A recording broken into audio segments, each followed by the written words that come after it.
Hello, everybody. Welcome back to Weekend Watch Repair. My name's Adam. This next project on the channel is a Seiko 7009 8109 from January of 1976. This project here is mainly going to be focused on case restoration. Kind of the point of this entire video. There's been a few people have asked me how I do it, and although I am no subject matter expert, I wanted to choose a project here, and I settled on this one. As you can see, this case is in pretty bad shape. Honestly, real bad shape. But we're going to go ahead and rebuild this movement and do some case work on this watch, and hopefully we can bring it back. As you can see in this footage here, this thing has definitely seen a lot of use over the years. When I got the watch in, it was just, I put it in the drawer. I knew it'd make for quite an in-depth project once we finally got around to it. Doing an initial test here, I noticed that the hands are, it's very difficult to turn the hands. That may be either a dry cannon pinion or possibly too tight, but it's definitely way tighter than it should be. You can see that really neat faceted crystal on this watch. I'm going to go ahead and try to test the quick set for the day. And as you can see, it's not entirely, it's not rolling over to the next day. It's kind of getting stuck right there on that Thursday. You can see it, no matter how hard I press, it won't go in. We're going to go ahead and remove the bracelet off this watch. This thing apparently was missing a spring bar, so when I got it, only one side was connected, but the seller that I bought it from on eBay actually had the other end link, so he was nice enough to provide that. There it goes, and it's not in any better shape than the one that was attached. Yeah, we can see everything about this thing. It's just, this thing has had decades of wear and just kind of abuse. Somebody definitely got their money's worth out of this watch. But I think it'll make for a fun project, regardless of which way we do it. So on this case, one thing I'm going to try my best to do is kind of preserve these case lines here. You can see just on the case here, there's 3 different facets or angles that all have distinctive case lines on it. On that bezel, there's a top side and then angled side, and that bottom side actually has a bit of an angle too. So there's kind of 3 lines we have to keep the integrity of when we do that. But I thought that was a good shot. And you could also kind of see the state of that case. There's not a millimeter of this thing that doesn't have a mark on it of some sort. So before we open this case, I want to try to remove as much of this big stuff as we can. So I'm just going to use some pegwood, and golly, you can definitely tell this isn't kind of a staged kind of project. That's honest where there's no way to fake that amount of gunk in there. That's just decades and decades of just built up gunk and DNA. But we got the big stuff off, so we're going to go ahead and put it on the tool here and remove the case back. It was on there pretty tight, tighter than what my little 8-ball can do. So we'll go ahead and got that loose, and we can pull this lid off.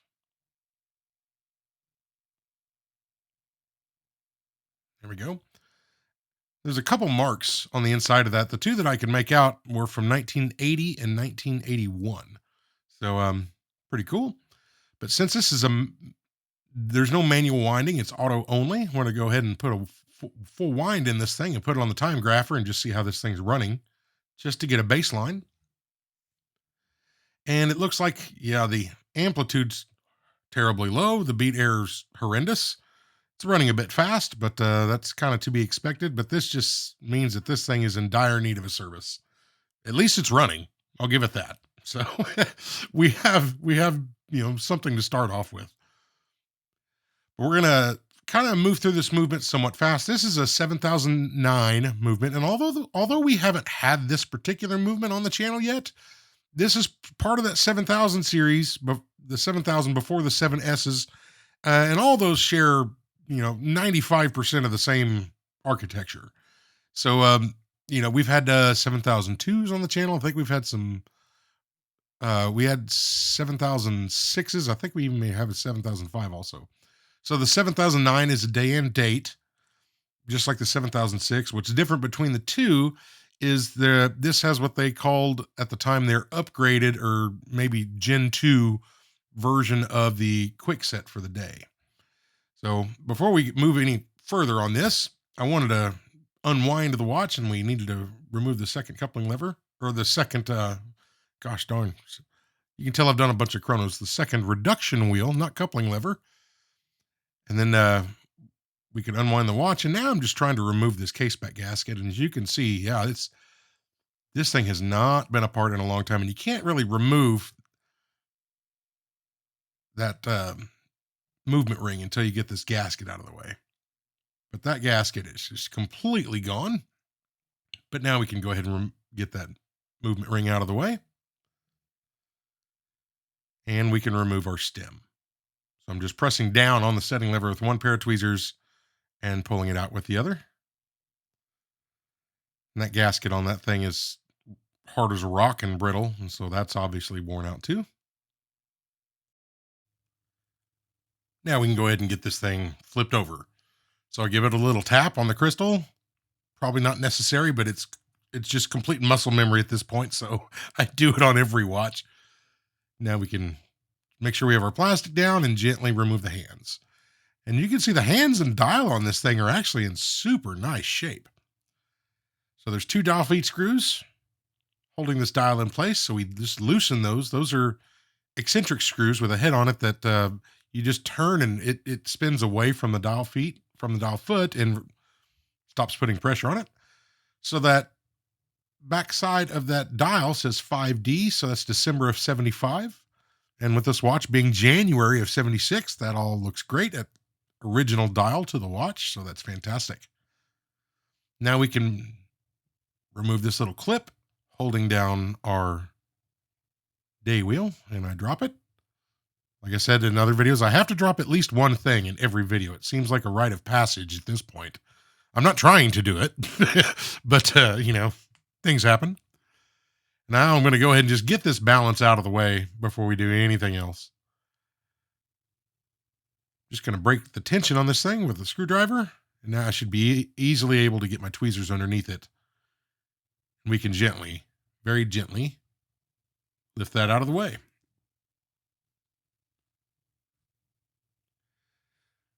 Beginning disassembly of the dial side of the movement, we're going to begin here with the day jumper.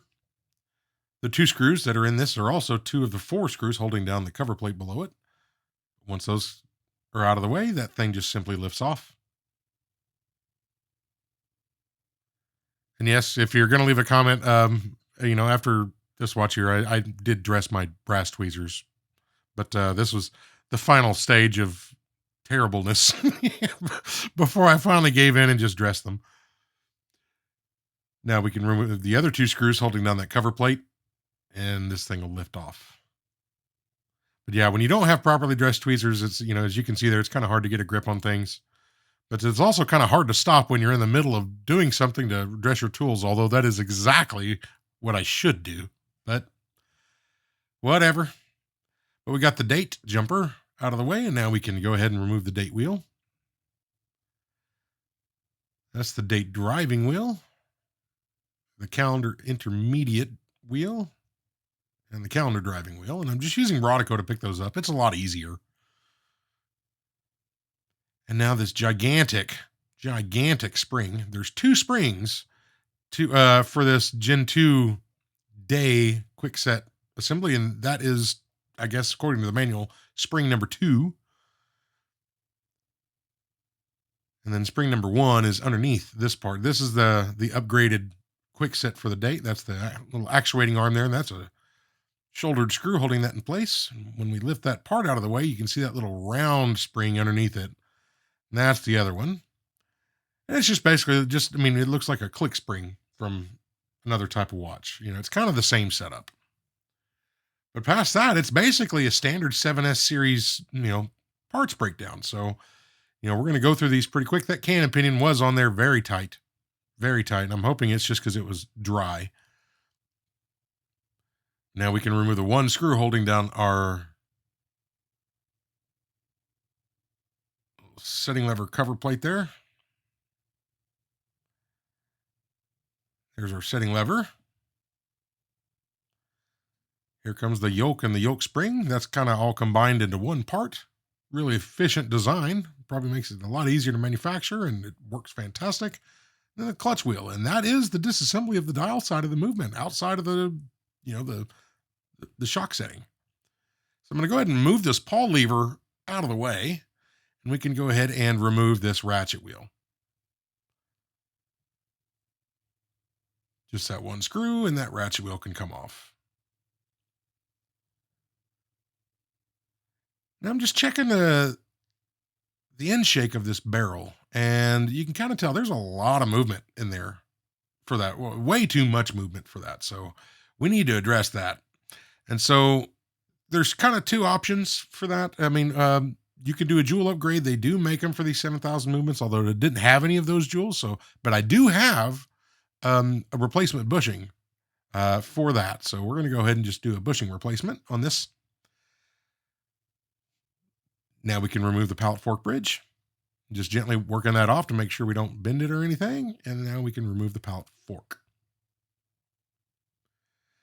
So I want to check free movement of these wheels here and check how quick these wheels stop. You see that? They just come to that immediate stop. That's not good. Now, granted, this watch is dirty and does need to be serviced, but you should see a little bit more free play, and those things come to a slower stop than a more gradual stop than that. I mean, those are coming to an abrupt stop, and later on, we'll actually see why.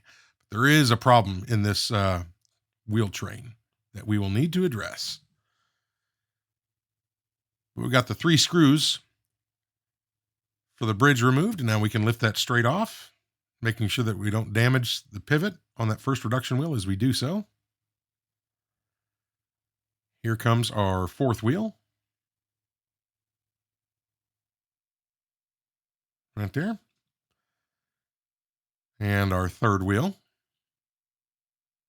Just kind of giving these things a look, and I actually think I saw the problem right there when I do that. And we do, after this full disassembly, we do a complete close-up inspection on that. And that's really difficult to, put in video, and it's very boring and monotonous. So it doesn't really make for a good YouTube video content. But after all these parts are taken apart, we go super close in on each part as we're pre-cleaning and inspecting. And that's really where you find most of your problems. Here, we got everything down to the center wheel out. So we're just going to go ahead and remove this bridge. There we go. And the center wheel can come out. And like I said, these 7,000 movements, they're robust. I mean, they are tough, dependable, reliable movements.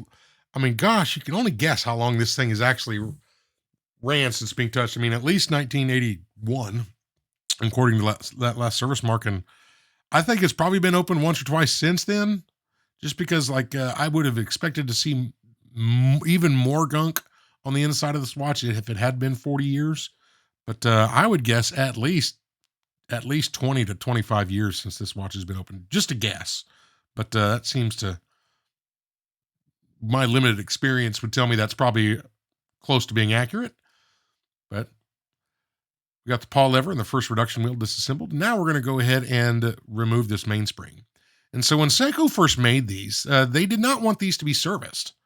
Like we're doing here. They wanted you just get a replacement barrel complete assembly that has the mainspring, the arbor, pre-lubricated, pre-assembled from them. You just drop it in. But you can't necessarily find those anymore. I mean, Seiko doesn't make them, and you can find a few on eBay here and there, but even the new ones you find are 30 years old. So gently take the case apart.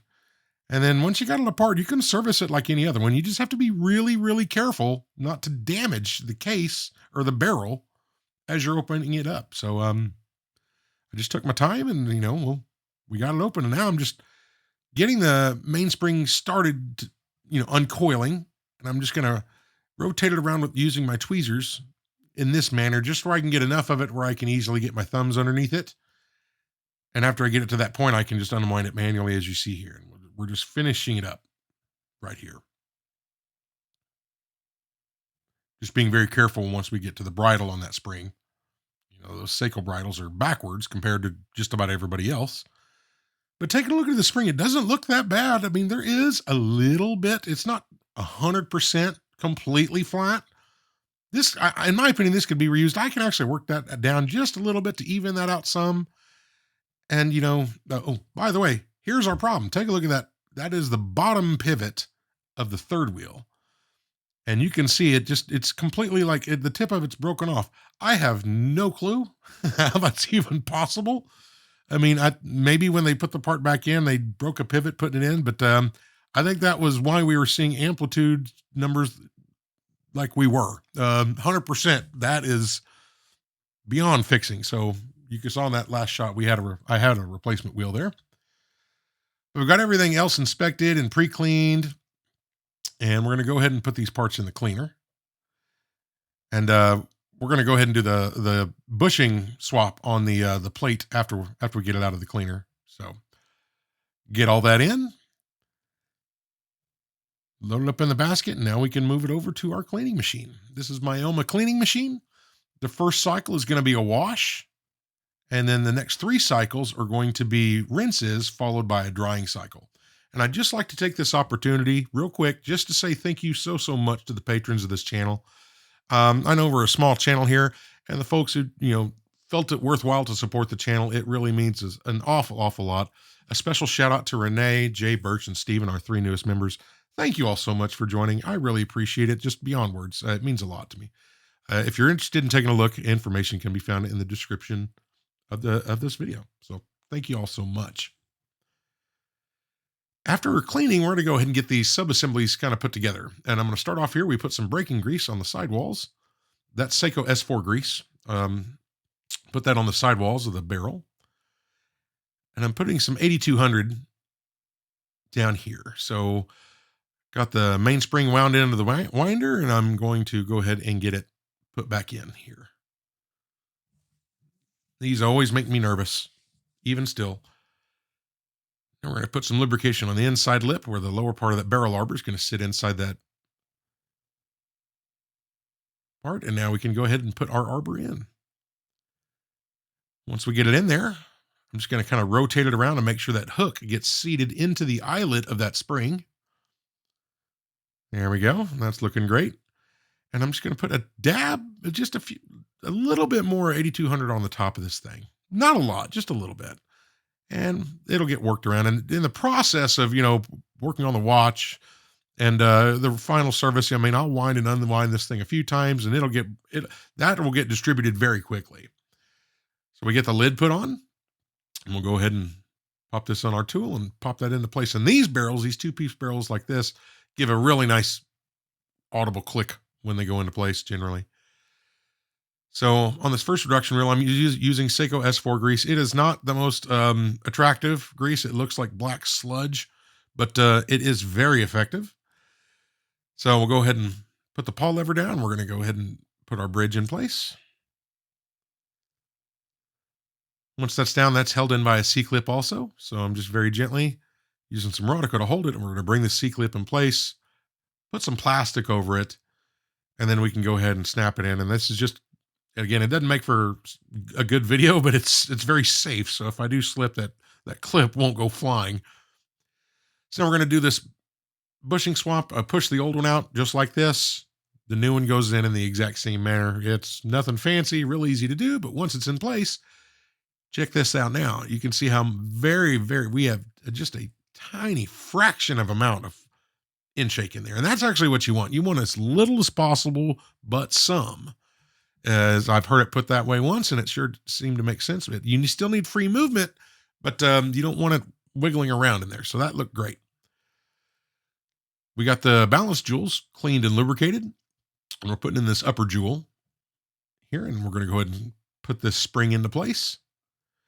I know you've seen this on a bunch of other videos. I would guess the majority of the folks watching this video have watched other watch repair videos before, so I won't bore you with things you haven't already seen every time. We got the lower one done also in the same manner, and just giving it a quick test, checking the flatness of the hairspring, the impulse jewel placement, all that stuff, and everything looked great. So we're going to go ahead, and now we got fresh, clean, and repaired parts. We're going to go ahead and put this watch movement together. That's going to start off with the center wheel going in. We got the barrel in, and I'm just putting some HP 1300 here on the top port of that center wheel, and we can put the bridge in place.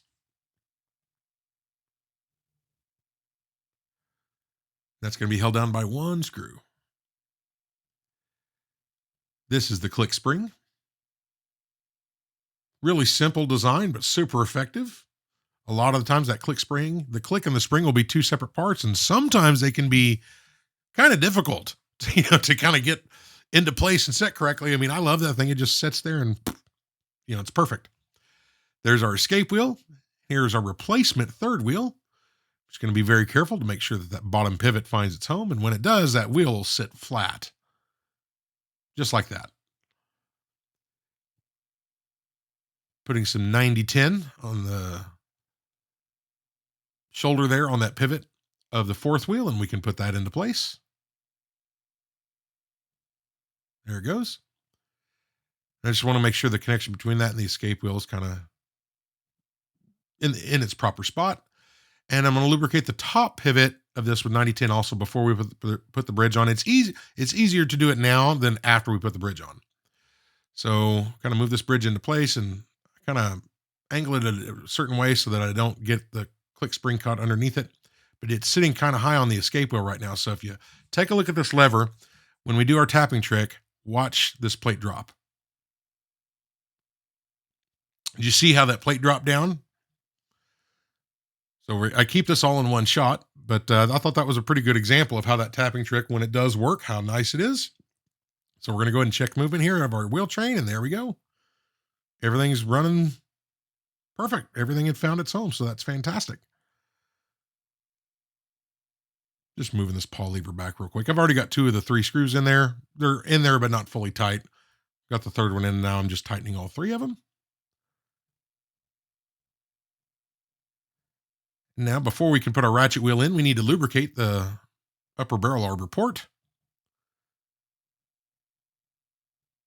There we go. And you can see capillary action pull that down. What I'm going to do is I'm going to kind of rotate this barrel around here real quick and just check in, shake one more time. It's a good camera view. And you can see the tiniest amount of in shake there. So I really, really like that. That new bushing is doing its job. So our ratchet wheel can go into place. And that hole in there has got a flat side cut into it, so it's a directional. So we get that into place, and we can go ahead and tighten that down. And now we can lubricate our wheel train. So there's the escape wheel, and it's very difficult to get underneath that first reduction wheel. There's our third wheel. We flip the movement over, and there's the underside, the escape wheel again. We'll get in some up-close footage here. Here's our third wheel.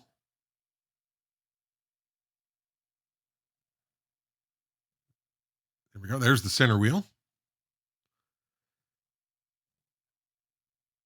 And here you can see the barrel arbor port, the bottom side barrel arbor port.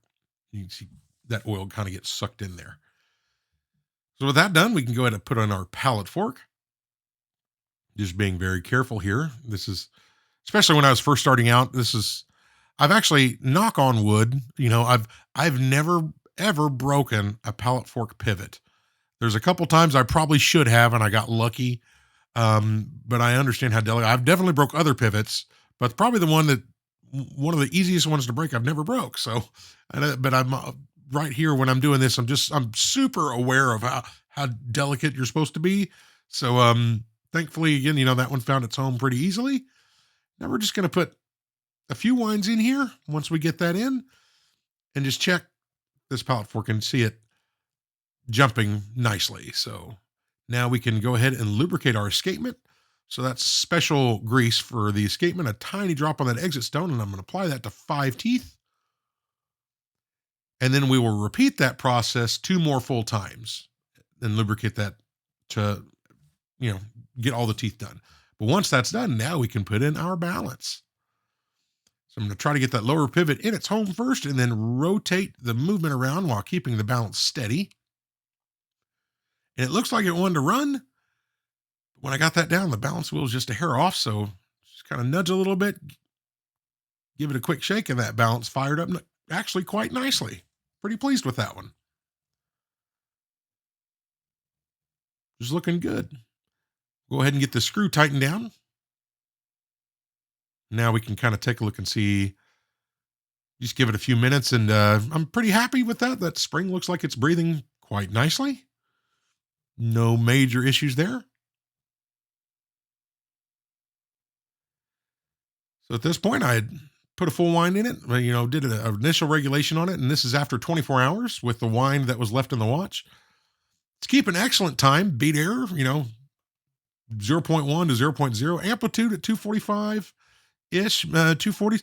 Honestly, I'd like to see it in the 250s, maybe even 260s. With a replacement mainspring, it may get there. And this thing, after a week or two, it probably will get there too. And even if it stays in the 240s, this thing's going to run like an old sewing machine. It's just going to run fantastic. So I'm very, very pleased with that, especially considering, we got a 100-degree amplitude jump from where we started. So, I can't really complain there. One of the things that I think makes it, these time graphers, they obviously for hundreds of years, they never had electronic time graphers like we can have today quite easily. So, once you get this hyper detailed and instant information off those, you start to become, a perfectionist, although that can be a dangerous thing sometimes. And there's definitely a law of diminishing returns, I think, with some of that. You have to learn when to leave well enough alone before you screw something else up. And I have certainly been guilty of that. But good numbers on this watch. We're getting this keyless works put together. So now I'm getting that yoke set it back in place, and I want to make sure that it's in the inside of that clutch wheel, and then not sitting on top of, but it's on the outside of that setting lever. And then I'm applying some grease where those two parts are going to interact, and then a bit more grease on the back side of that spring where it's going to sit inside the main plate there. So go ahead and set tension on that spring. And while I got that held down, I'm just going to use a bit of Rodico to clean up just a few little spots here. Because once we get that cover plate installed, all that will be inaccessible. There we go. There's our cover plate, or setting lever spring, if you want to call it. Not much of a spring, but it really just kind of holds it. It does hold it down. It is a spring, but it's not much of one. But now we're just going to apply some grease to this stem in a few different contact points here. A little bit on the tip. We can go ahead and get this stem installed. I'm feeding it through, and there's a square inside hole in that clutch wheel. So I'm just trying to align those two and get it there. It's set in with the setting lever. And now I'm just going to do a quick function test. Obviously, we don't have our quick set installed yet, but pulling it into each position, rotating it around, making sure everything looks good, and it does. So now we can get our quick set for the day installed. And I'm going to go ahead and lubricate a few points here for that. And the minute wheel, put some grease on the cannon pin, on that center wheel shaft for the cannon pinion. So we'll go ahead and get this cannon pinion put on first.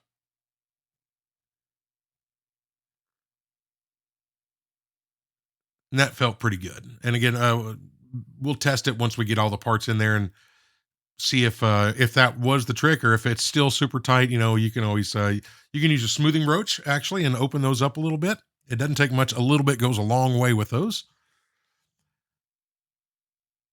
We got our spring in for the quick set, and now our plate.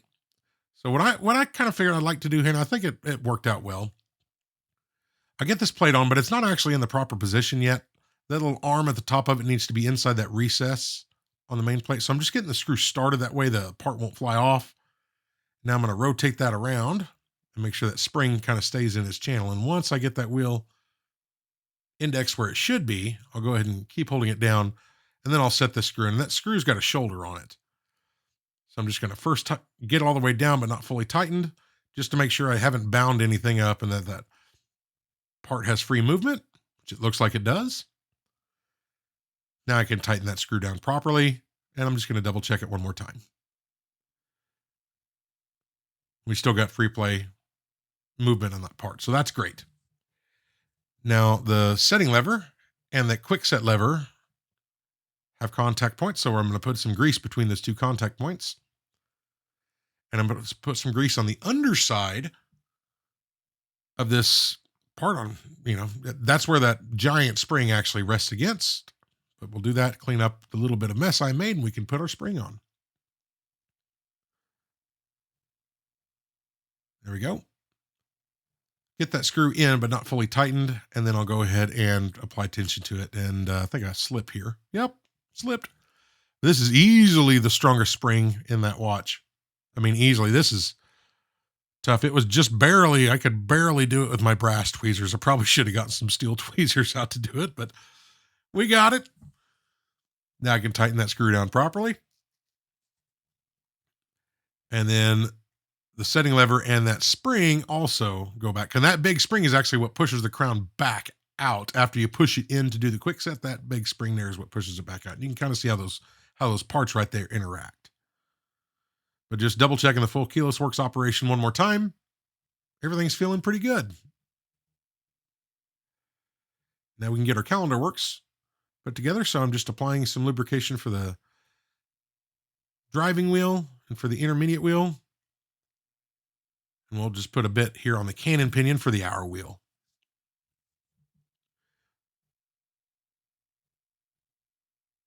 There's our calendar driving wheel. So we'll get that on and get the date driving wheel on, but we will not put the day driving wheel on. We need to, it's a lot easier on these movements to put that on all the 7000 series Seiko movements that have a day.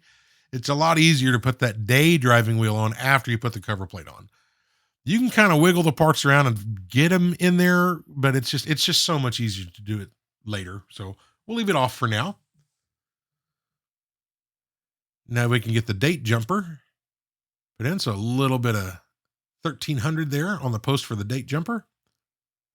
And I'm going to put some grease on the back side of that jumper where it's going to ride up on the main plate.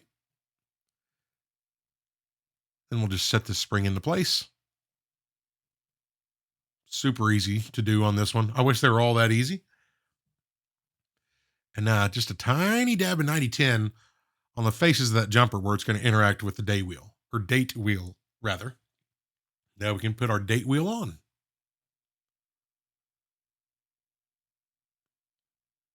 Just kind of getting it set in a place where it should be. And we'll go ahead and pull our date jumper back a little bit. Make sure that rotate that wheel around, make sure it's in the right spot, and release tension on that jumper, and it kind of set into place and grabbed it. So that looked great. Now we can put our cover plate on.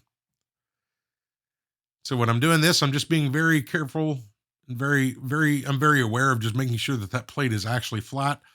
It indexes on a few posts in there, and it's actually really easy to get one side of it off and have it sitting high.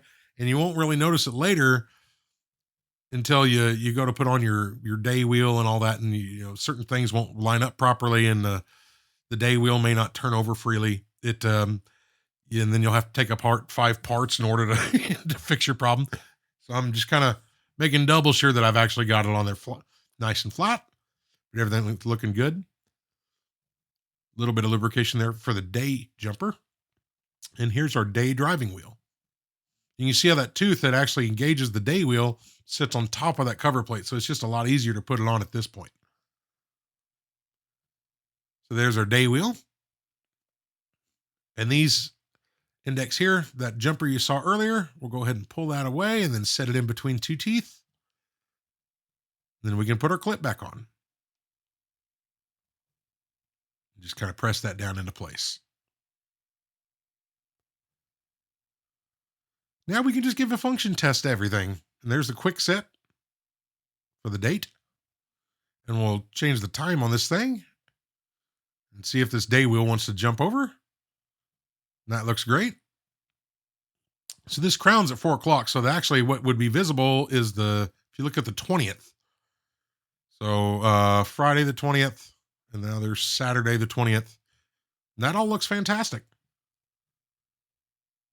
This is the dial spacer, and this kind of sits into a little channel machined into the main plate. There it goes. It dropped into the channel. Now we can put our dial back on. And before everything's said and done, I will clean this dial thoroughly.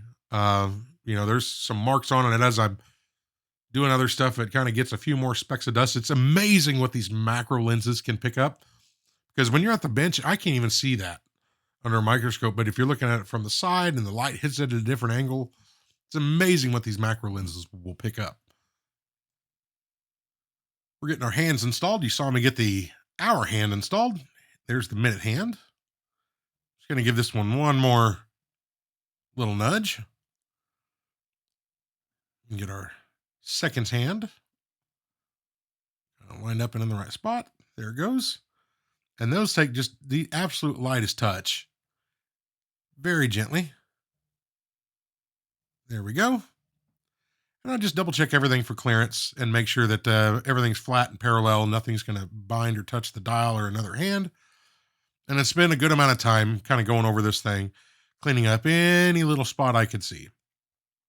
And a bunch of it off camera too, at the microscope, holding it at weird angles and everything else. But, that's a beautiful dial. People spend a lot of money to find on newer watches, blue dials and stuff. But to me, that you can buy those old Seikos for not a whole lot of money comparatively. And it's hard to beat the color on those things. But with that done, that movement's going to go underneath the cover and, for a few days. And we're going to spend some time working on this case. So the first thing I'm doing here is I'm just wanting to clean up again a lot of the big stuff on here between all these parts. I'm just using some pegwood and just kind of going over it. And you can see that crystal there. My original plan was to see if I could kind of refinish that original crystal. Later on, after further inspection, one of the scratches I thought was on the outside of it was actually on the inside. And the inside of those is actually where the facets are. And that becomes problematic when trying to polish out scratches on a facet, because you'll lose those angles and it basically ruins it. So I was trying to separate the bezel and get underneath the bezel, but the crystal popped out. That there's really no place to get that tool in from the outside. You had to go on the inside. But take a look at all this gunk on this crystal. There is nothing that can do that but just time and use. I mean, that's just, I don't really know what else to call it. It's just, it is what it is. But I'm going to go ahead and I'm just trying to clean this up. And at this point right here, my thought was I'm going to go ahead and polish all the scratches out of that original crystal. So that's why I'm spending time kind of prepping it for that. But we end up going a different direction. And now I'm taking the pigwood out again and going through the case. And I'm finding a lot of this stuff. Most of it's dirt. There is some rust in here, especially underneath this bezel. And on the underside, on the case side of that, underneath the bezel. Yeah. That was especially difficult to get a lot of that out. I spent quite a long time trying to clean as much of that up as possible. And now we're trying to get all this gunk and nonsense off of the bezel as well.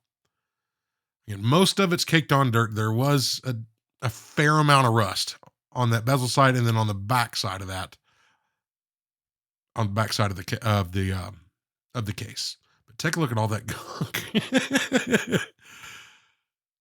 And just, like some quick footage here, just showing the case back, getting the same treatment. So all that went in there and then got cleaned. And now, so I need to do some explaining here. I don't own a lapping machine. They are very cost prohibitive for someone like me to have. So in order to address this case properly and keep the case lines intact, what you would need really is a lapping machine.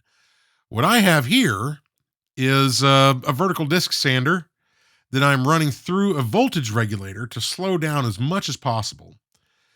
On the sanding plate, which I decided to give this a try because if you look at that wheel, or the aluminum disc on the sander, there's very little run out. It's quite good, actually. So I've got some 1000 grit sandpaper on here, and I had a junk case. I just did some testing, and I started out with a more aggressive grit. And this is still much faster than a lapping machine, much faster. I mean, rotation wise, RPM wise. And so my thought process was that, I need to start with a lot finer grit of sandpaper and go slower, because if I used a more aggressive one, it chews through that case like a hot knife through butter. So much less aggressive disc, slowed down as much as I can. And I'm just really taking my time. And I'm just working on one side of that, the flat outside edge of this case right now. I got the angle of my bed set. And so I'm very gently, and I mean, I'm not putting much pressure on it, just very, very gently working this around and seeing if this little home contraption I made will actually work. One thing I noticed here when I was inspecting this case, and you'll see later, the end links, or the lugs, the case lines for the lugs they don't have a sharp angle between that and the sides. It's kind of a gentle, rounded, curve. So later on, I try to replicate that curve. And you'll see some footage here after I finish this one pass on these sides, and we'll see the results of this 1000 grit, which I have to say didn't turn out too bad. So here you can see I'm trying to keep that round. I'm trying to round off and kind of keep that same angle as before. There's not a sharp edge on there, so that's why you see me kind of rounding those corners right there. The top side of the lugs to that second facet on the case actually has that same curve. There we go. And this footage right now, by FY, is all at 2x speed. So if that kind of gives you a gauge for how fast I'm going. There we go. So there's kind of first pass on that one angle at 1000 grit. Kind of using this technique that I kind of came up with. And as you can see, that ain't bad. You know, if I know, you know, if professionals out there are probably just laughing in their chair, but to me, that is not bad. Considering there's one big gash in there that, I mean, I didn't sand deep enough to get in there. I'm going to work on this a bit more and then move forward. But at first pass, considering where we started, I'm pleased with that. Really pleased. So I worked that around quite a bit more. This is the second angle for the second facet. And I'm basically doing the same thing where I'm going to take just a tiny little nip of this. And I mean, there was 20 minutes of setting this angle and trying to get it set properly before I really started taking passes while the machine's running. But I'm just making sure that, you know, where it's sanding is on the proper plane. And I'm going to work this around. So, and it's going to work on 90% of the length of that angle. As it gets to the point where it meets the lugs, it begins, the radius of that curve starts to change. So I can't use the same angle on that. And this particular bed on this machine only goes to 45 degrees. So just with the tools I had on hand, this is about as far as I could take it, but it got most of it. The top side of the lugs where it meets that side, that curve, I'm just going to have to address with cutting compound and a hard felt wheel. And if I do it properly, you won't be able to tell. But that's the plan anyway. So at this point here, I'm still gambling because I didn't know if it was going to work. But now I want to work on the flat side of this, the top side of this case where it is completely flat. So I happened to source, a couple months ago, this Horatech tool, and it did not fit anything I had. I mainly used it to manually hold parts while I was polishing them. But I contacted somebody I knew who owned a lathe and gave them some dimensions, and they made me this adapter so that thing could fit my specific lathe, because the adapter that Horatech sold was not the right size for what I had. So I'm starting off here. I'm going to do some different progressions with the sandpaper. That one there is the most aggressive first. That one's 320 grit. So the next one I'm going to do is 1000 grit. And I've also got this machine on that polishing wheel. That's also going through a voltage regulator, but I've also got this video sped up. I think this is at 3x speed here, if that kind of gives you a clue. So it's not rotating actually as fast as what it looks like in video, but I've got to keep this thing down to a manageable level. So the finest one I'm going to use here is 2500 grit. And I mean, it didn't take but half a second. You could already see, you know, the finish of that change to a much more reflective finish. The case back, we're going to do the exact same thing. I'm not going to go to 2500 on all of it. I'll do it on the sides, but starting off at 320 on the back here, same sped up footage. I'm just kind of stopping to inspect it. And you can see, I mean, the drastic change, that little amount of work actually made on there. But I'm going to work this a bit more with the 320. I don't want to go too far because, I mean, I could easily sand through all the markings. So what I'm doing here is I'm holding that thing at an angle to get that side, the edge of that case back. And what you don't really see is I got a white sheet of paper down on the ground. I'm using that as a backdrop. So when I'm looking perpendicular at this thing, I can see the exact angle that I'm holding that sanding stick, and it makes it really easy to keep it at the right angle. And I think it actually worked out real well. There is a really deep scratch on there that I'm just not going to be able to get out, but 95% of it, 98% of it, I think we got. But just using some 2500 here, taking a final pass on this case back on the edge, and you can see, I mean, how much better that thing looks. And now I want to work on some of the graining on here. So I'm taking some Scotch-Brite. This is just the first of many passes on this, just working it. But I'm just kind of checking it and seeing how it turns out. So, I mean, you can see it kind of starting to work, and it's not even yet, but we'll work it in, and later it will be. We're going to follow the same process with the bezel. So starting out here with a 320 grit disc, working on the very flat top, and then holding that at an angle to make sure that we keep the lines of that bezel, and then that back side of it very difficult to reach, but we're going to work through that between the 320 grit here. Then we have 1,000 grit, and then 2,500 grit. But we just slowly work our way around, trying to make sure that we keep those lines. And I think it actually turned out well. It actually doesn't look too bad right there, just off 320. We'll go ahead and skip to the end here with the 2,500.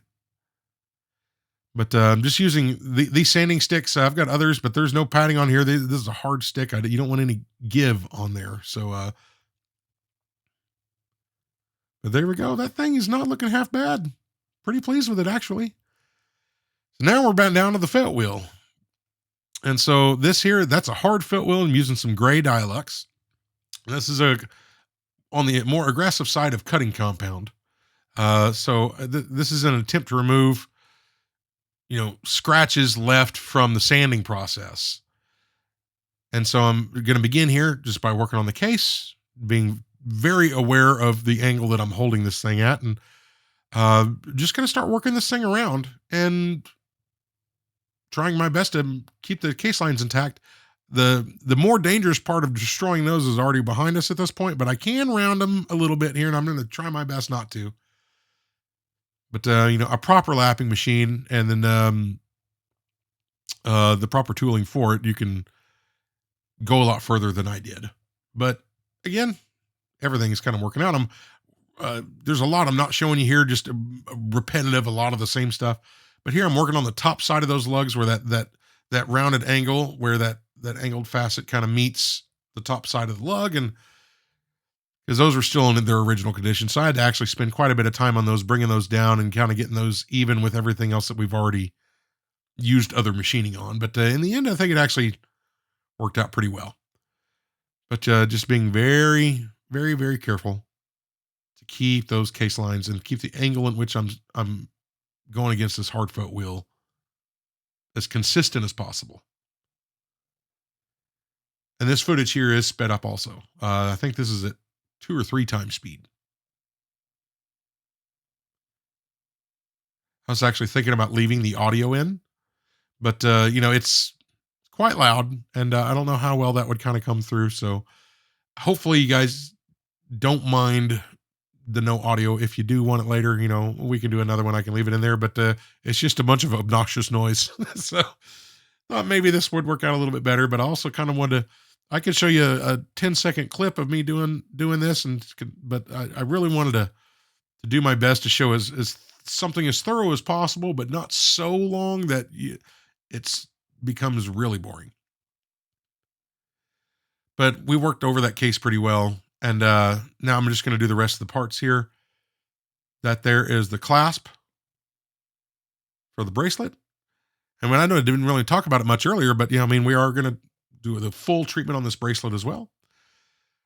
Getting that done, and there's the sides. There's actually a very, very small faceted angle cut onto like a 45-degree cut on the edge of that clasp, but we're getting that.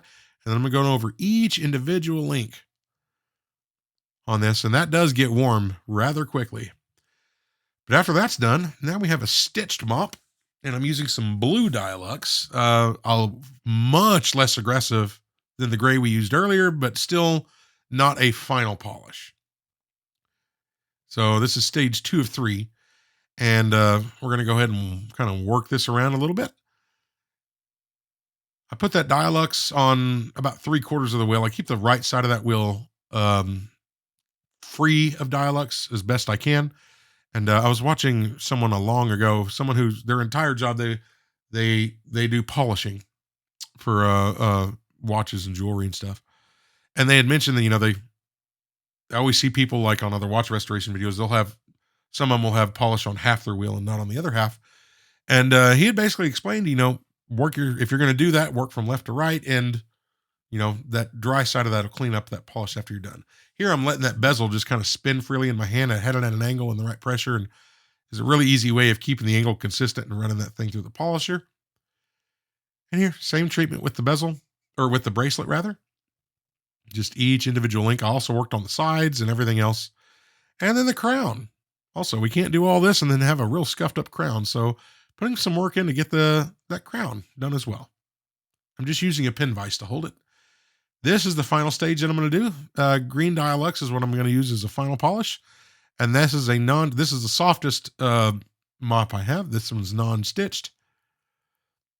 And so this does not take much time at all. The cutting and all that on the felt mops and everything else takes 5 times the amount of time that this does. And it just a few passes, really. It's really all you use. And it's kind of what I learned from that guy who posted those lessons on YouTube. Videos are quite old, but he goes through there and explains it. And, he'll say he'll spend 30 minutes, 40 minutes on a watch case just kind of cutting it. But the actual polishing is a minute and a half.